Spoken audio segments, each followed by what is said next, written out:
Next up is John Lee from ChemAxon. John's going to talk about the ChemAxon Registration Service. John has been with ChemAxon for about a couple of years now. Prior to that, he was at Tripos for about 7 years. John joined originally to be part of the US team, but then came over here to Budapest, and he liked the place, and apparently he liked the girls so much he hasn't moved back yet. So, John? Sneak peek at ChemAxon Compound Registration Service. It is part of what we're doing with the collaboration with GSK. It's part of that journey of externalization where what we're doing is we're trying to replace and improve their current registration service.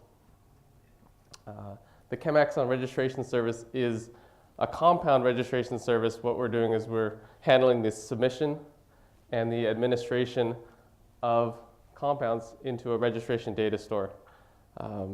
What we're not doing is we're not doing inventory, we're not doing reagent handling, we're not doing that. What we're doing is we're dealing with how do we figure out what is a unique compound and the business rules around that so that we can build up these like compounds and tie them together. So here is just a basic slide about the architecture on the right here. As you can see, we've got here the feeder systems. We're hooked up to the Cambridge Soft ELN. Basically, this is where the entry point is for most of the chemists, as well as any bulk loaders or even kind of one-off chemistry web clients as part of the system. Those are the feeder systems. Those are where the chemists will have most of their inputs going into the service. This blue box is the actual product. Includes the web service in this blue cloud and a registrar web client and administration web client. This is where the registrar will get to administer those submissions as well as deal with anything that's already been submitted. And then on the far left side is the downstream system. These are the parts where people are going to need all that data. They're going to be entering, say, biological assays to it or whatever. And then any further downstream data stores that you're going to want to store that register data in. Okay, so this is a real basic picture of the workflow. Again, our own workflow is a work in progress, of course, but this is the basic workflow just so you can understand the concepts here. When a compound is submitted, it goes through a validation process or section there, where it gets the chance to be standardized and validated as a valid structure. What an important part of this is the fact that it can be automatically fixed so that the registrar doesn't even have to handle it or touch it at all. But if he does, then he has a couple of options. Of course, he could manually fix that submission, or he can fix it. So basically, when he manually fixes it, then it would go through another automatic checking, validation. He can fix it and then just force it because there may be, the technology might not recognize the special things that he's done. So we allow that manual process to happen. And then, of course, he could even reject it if he wanted to and maybe send it back to the original chemist. So once we have that validated submission, then we allowed you to put in a number of business rules to handle the salts and the solvents, what happens when you actually do match a compound, what happens when you find things that are maybe they're a tautomer match, how do you handle fixing grouping those the matches together, and then dealing with some of the metadata matches or mismatches, in fact. And then after that, again, we get to say, yes, registration complete. This is a basic workflow. There are many, many other twists and turns to this, but this is the basic workflow. So again, submit, you get a kind of a validation loop to fix it and standardize it the way that the business wants it, and then you get to apply your business rules to put it actually into a hierarchy. And in a hierarchy, I mean usually we have a parent hierarchy with a parent compound, a salt version or regular compound version, and then a lot or even a preparation. So here's some of the technology details. The compound format that we're handling in the first shot is the structural information in MDL-MOL version 3000 or V3000, and then of course chemically significant metadata. This is going to include information about the textual information about the compound, especially if there is no actual structural information. Maybe also stereo, isomer information ranges, that sort of thing. What it's built on is JChem Base. That's our database searching technology. It is compatible with our own Marvin technology for sketching and handling structures, as well as ChemDraw. Sits on top of our internal database, can be Oracle or the open source MySQL database. And then two more open source pieces of technology, the Tomcat web container. So this is to allow us to be able to have the web clients and be able to have it distributed outside the server. And then an Ajax web client. This is JavaScript web clients. The nice thing about this is that it's a thin client, so any changes or any updates that you want to be putting into that will get spread out through the entire enterprise. And of course, we heard Ashley talk about, well, you've got multiple scientists in multiple different locations, so we're making sure that will all be they'll all be using the same version. It fits into a service-oriented architecture, and that means that easier to handle the again the updates and even the changes. It's calling a web service, and you have control over that web service, and then it gets distributed out to everybody. Easy to change, as well as easy to fit into a number of processes, especially if you've already got a web service oriented architecture. It's easy to switch in and out.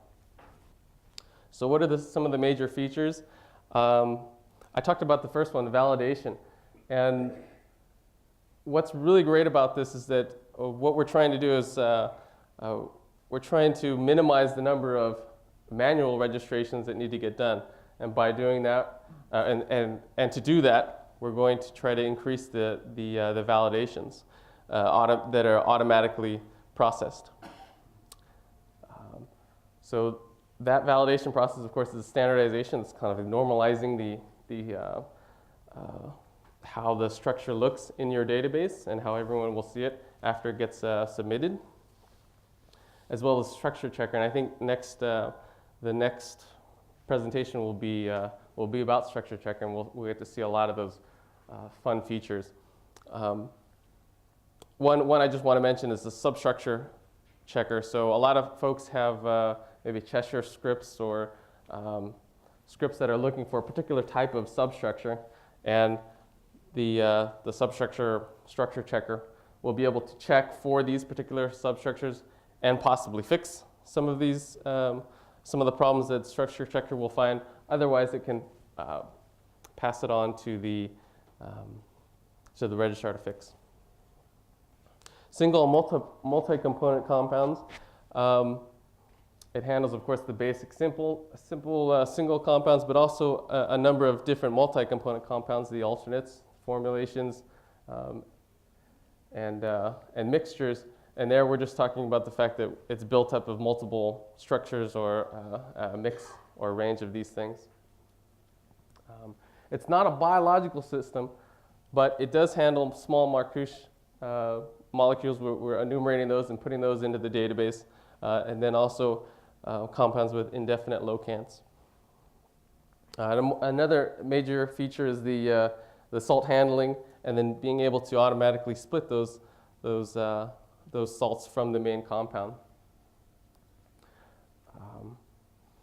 So the system has a sense of what the parent compound is, as well as other salts, solvents that may be traveling along with it. So there's the fact that you can automatically split that is a nice feature, because you can you may be able to split them as part of pre-processing, but also if you submit it into the registration system, it will be split automatically. Registrars will have a lot of use to do searching inside the registry, because they want to see what's already in there. They want to have that ability to see what's there, so that they can fix any of the submissions that come in. And by having the duplicate and tautomer 2D searching, that makes their job a lot easier. Again, if we can increase the number of submissions that they handle throughout the day, then we can decrease the number of registrars that we need. Some other features here: amendments. We didn't see that in the submission workflow, but of course there's the ability to amend structures after they've been submitted. Even perhaps if you automatically submit them, there may be fixes that need to get done afterwards. And then of course an important audit history. They're able to see, well, I know there used to be a compound, ChemAxon 123, and then I can't find it. Well, we'll have the history of that, and you can look that up, as well as to see what happened to something that you do know, you do have the number for.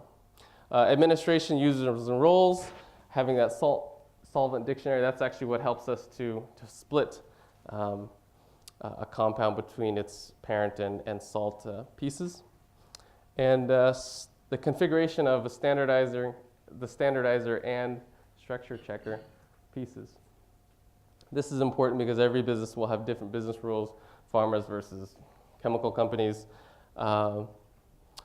And lastly, role customizable amendments and access. So once you log in as a registrar versus a chemist, you'll be able to see or access different types of data.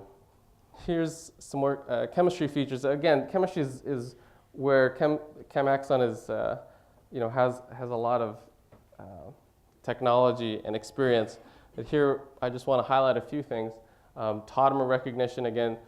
So when you register compounds, you want to be able to see the tautomers or possible tautomers that exist, and group that submission with that tautomer if it is in fact that molecule or that compound. We're able to recognize a number of stereochemistry parts here: double bond cis-trans EZ, tetrahedral stereo, MDM enhanced stereo, basic allenes, and the syn-anti and endo-exo stereochemistry. And that's currently. Okay, we'll zip through some screenshots. You guys can see that. Here we've got basically this is a sneak peek of the chemist registry GUI, but this is just to help us enter compounds. If you try to enter a compound and it's invalid, here we've got kind of a registrar queue, a list of things that he has to look through. Here we can see on the top right that there's an invalid lot information. So if he clicks here, he gets to the next page, and he gets to see, well, okay, maybe this LNB ref or lot ID or something is incorrect. So he tries to change it. It's actually N2222 instead of N111, and he'll be able to fix it. If there is if there's a further amendment that he wants to do, so here he pulls up this structure, He wants to add a salt. Here we can see the sodium salt that he's going to add. If he forgets or he likes the numbers and he wants to see what number 10125 is, benzyl, whatever, then he can look that up. He can search by a particular query structure or the name or whatever and make sure that he's got the right structure.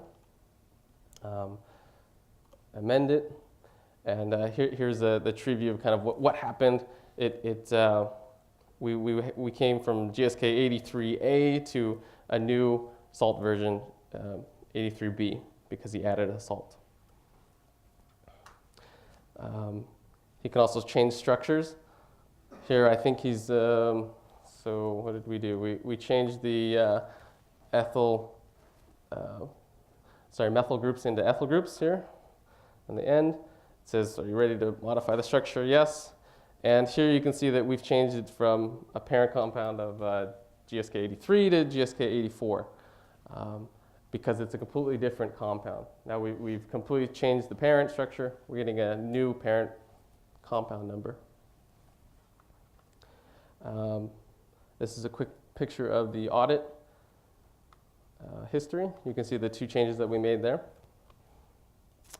A couple of things are, the two other features I want to mention is that we've got a picture, we can display the picture of a heavy molecule that includes the parent and the salt. Here we select the salt version, and the ability to restrict certain things from view or from access to other people. And here we get a restriction class of 5, and just to remind the registrar that it is a restricted compound. Okay. Future plans. You saw that we can handle the input structure format of the MolFi 3000. We want to add Marvin to that. We also want to have a robust migration and bulk loading tools to help your migration to using this tool.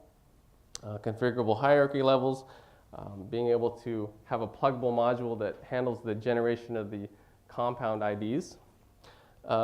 A slew of new stereo features, finishing up allenes and cumulines, other stereoisomer stereochemistry issues like hindered rotamers, Fisher-Haworth projections, halocenes. And lastly, I'd like to thank the service registration service teams. You can see the names up there: Edward, John, Roland, Diana, Akos, Attila. And I also like to give a special thanks to the GSK folks that are helping us out: Matt Jones, Paul Wallace, Matt Biggs, Charlie Wilkins, Rama, and Ian Maurer, and especially Ashley out there. Thank you very much. And that is it. Thank you very much.